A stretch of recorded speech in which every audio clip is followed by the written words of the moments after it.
And then, of course, the most common thing that people ask about after the time thing is what to do with the kids, especially when they have young kids.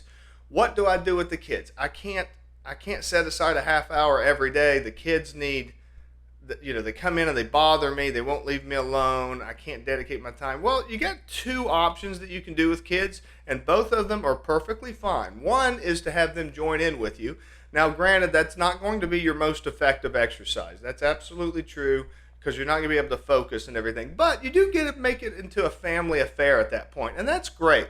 And you'll teach your kids how to exercise, teach your kids how to work, and give them a little bit of discipline and a little bit of struggle, and all that stuff's all great. The other thing that you have to realize, and this is really hard for a lot of people because they think this sounds mean. It's not mean at all.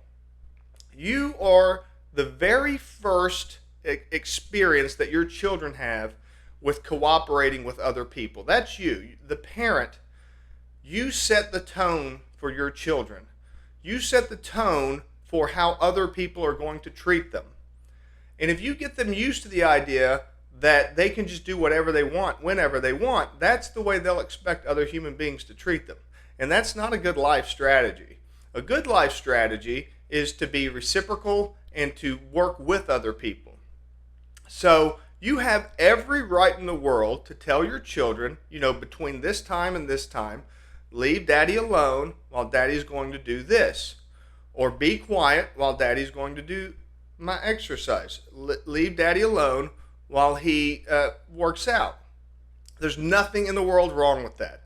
If your children begin to bother you, then, you do whatever disciplinary technique that you like, timeouts or grounding or whatever it is. Say, I told you ahead of time, you were supposed to leave daddy alone. Now you've bothered daddy, and now you're going to get a timeout for 10 minutes, and do the timeout system. And in time, that won't take very long. They'll figure out pretty quickly that they can't bother daddy while he's doing his exercise.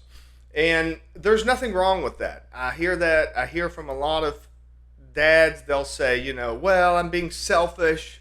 I'm not. But that's just not true. That's just not true. You are teaching your children how to respect other people's boundaries, and you are teaching them how to operate in the world in a fashion that they work with other people, that they're not expecting other people to cater to their needs all the time, because that's not how the world's going to work.